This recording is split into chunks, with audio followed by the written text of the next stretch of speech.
Top Congo FM 88.4, première radio d'information en République démocratique du Congo.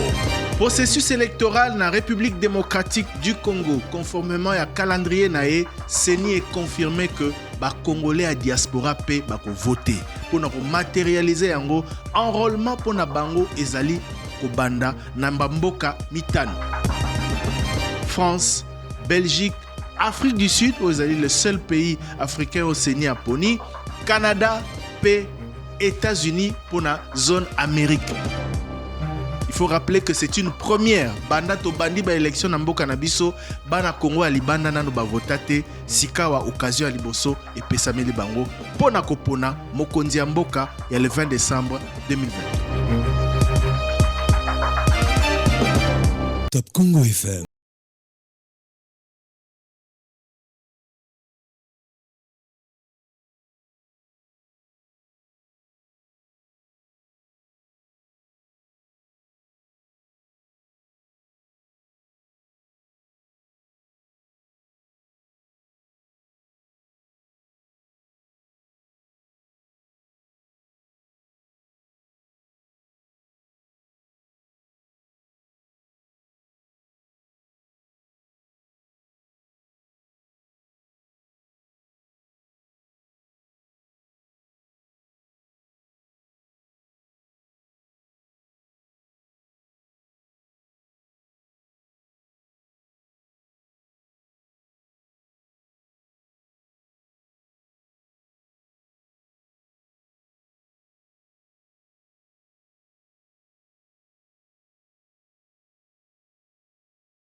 Des gens déjà prévus dans la loi comme faisant partie des électeurs.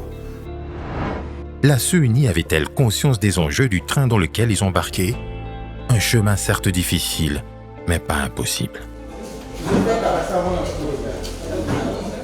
Comme c'était la première fois et que nous-mêmes, en tant que commission électorale, nous avions commencé le travail avec un grand retard, nous n'avions pas la capacité d'aller dans toutes les 66 représentations de la RDC à travers le monde.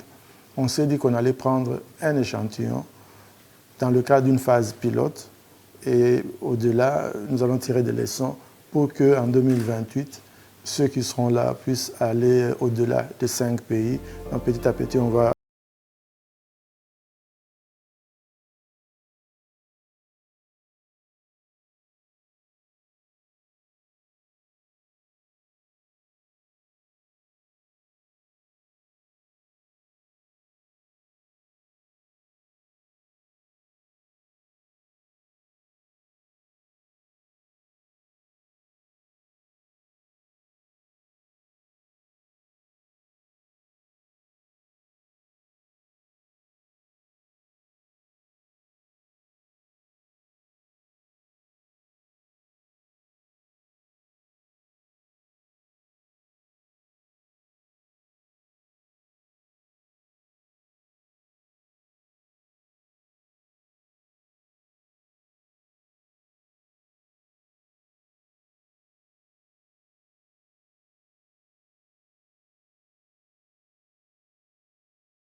Et elle posait déjà le principe d'enrôler tous les Congolais, même ceux résidant à l'étranger.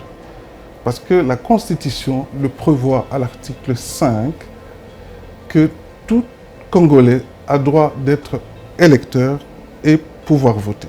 C'est le principe. Et donc, la loi portant identification a répondu à ce système en disant que tout Congolais résidant au pays comme à l'étranger doit être identifié. L'exigence de la loi, elle est certes contraignante à ce stade, parce qu'il y a les malades qui réclament, qui sont en séjour, il y a parfois les étudiants qui n'ont pas de carte de séjour, il y a parfois les personnes qui sont en mission, n'est-ce pas? Et la loi ne permet pas, quoique restant sur le sol étranger, de répondre à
cet enrôlement.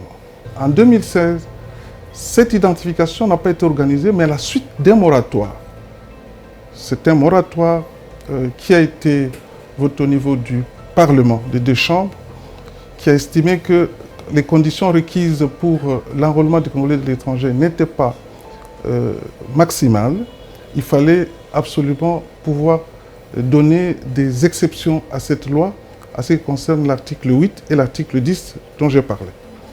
Et donc ce moratoire avait l'incise de dire que ce moratoire-là valait pour les cycles en cours. Les cycles en cours, c'est-à-dire valait pour le cycle qui était entre 2004 et 2016. On ne pouvait pas enrôler les Congolais résidant à l'étranger. Mais à partir du 24 décembre 2022, vous avez appris que nous faisons la refonte générale du fichier électoral. Or, la refonte générale du fichier électoral augure un nouveau cycle électoral. Voilà pourquoi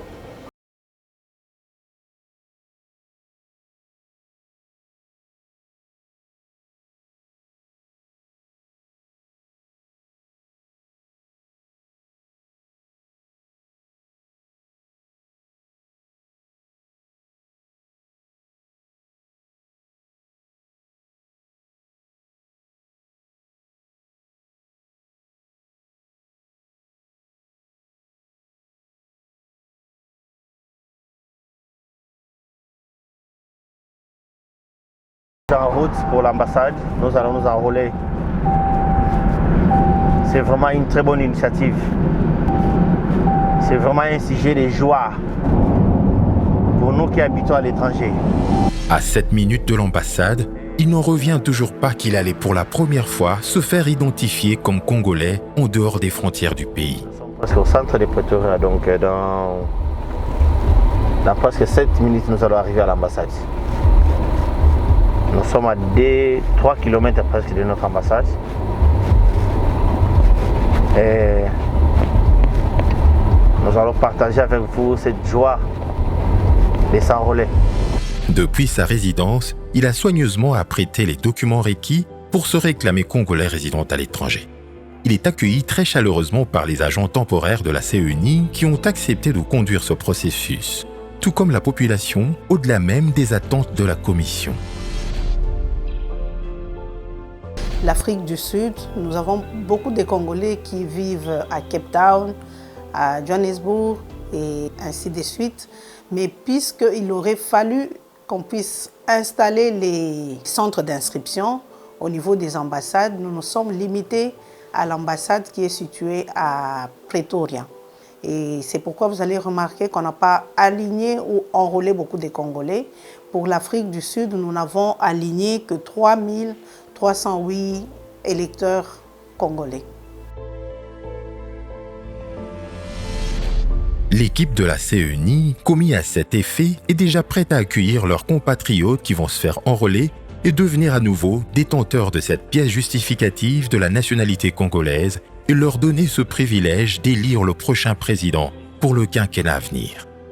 Tout porte à croire que le pays n'aurait pas eu meilleur cadeau à offrir à ses résidents que cette possibilité de se sentir à nouveau congolais malgré la distance. C'est la toute première fois que l'État congolais nous a reconnus, nous qui sommes à l'étranger, de faire un choix démocratique. Je pense que le plaisir est tellement énorme car, du moins, à travers cet enrôlement, j'ai eu ma carte. Nous sommes très ravis que ça se passe encore chez nous parce qu'on nous a vraiment reconnus. Et nous reconnaissons une chose que ça ne sera pas la toute dernière fois, bien que c'est la toute première fois. Ma joie est tellement énorme que je voulais témoigner ma gratitude. À l'autre bout du monde, au Royaume de Belgique, Jean-Paul Nsumbu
Pour moi, en tant que Congolais, déjà par rapport aux échéances électorales qui arrivent, et que c'est une première que nous, Congolais qui vivons à l'étranger, puissent pouvoir voter. Et c'était tellement capital pour moi de pouvoir venir avoir ma carte d'électeur et pouvoir aussi voter pour pouvoir faire en sorte que nos voix puissent être écoutées. Parce que je pense que la diaspora a souvent été mise à l'écart. Et cette fois, on va participer aux échéances et on espère que nos voix vont être entendues et qu'on pourra rajouter un poids sur la balance électorale. Tel que prévu, plusieurs Congolais non en règle avec leur pays de résidence sont aussi venus réclamer leur carte d'électeur, une situation que les agents temporaires ont pu gérer avec beaucoup de dextérité. La majorité des concitoyens qui sont dans ces pays-là, je voudrais dire des non-concitoyens qui sont dans ces pays-là, ont des passeports plus ou moins expirés ou ont des statuts un peu mitigés. Certains sont là-bas comme des réfugiés et d'autres n'ont même pas de résidence. Et c'était vraiment difficile pour eux de venir se faire enrôler.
passé du froid qui s'abattait sur Paris et s'est rendu à l'ambassade pour récupérer sa carte. L'horaire va de 9h à 12h30 et l'équipe s'arrange chaque jour à réaliser ce travail de la plus belle manière qu'il soit. Nous avions constaté que les Congolais vivant en France attendaient cette opération parce que de tout le temps, ils souhaitaient participer au processus électoral, notamment en s'enrôlant et puis en participant au vote, au scrutin. Et donc il y avait un engouement à Paris. Tout le monde voulait venir, même les Congolais qui habitent en dehors de la capitale, en dehors de Paris, venaient de partout pour s'enrôler.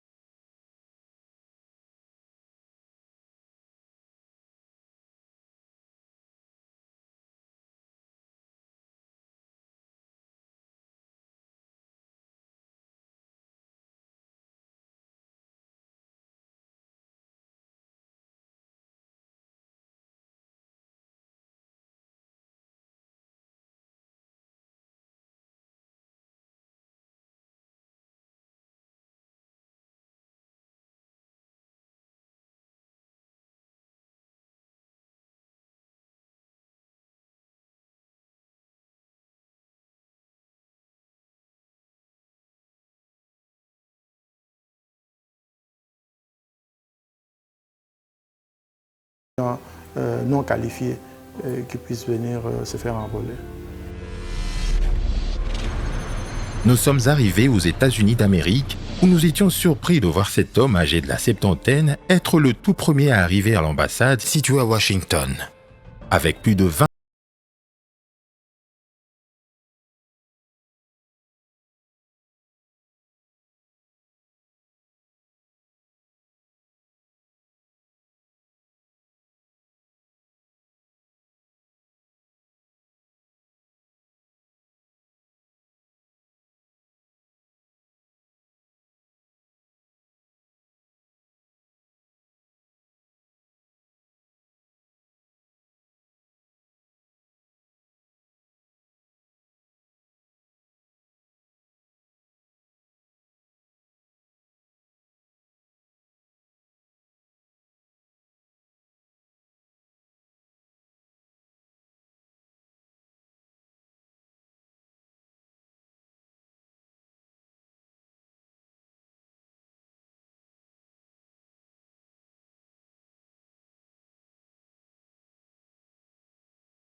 un peu plus de Congolais et qu'on puisse alléger certaines dispositions.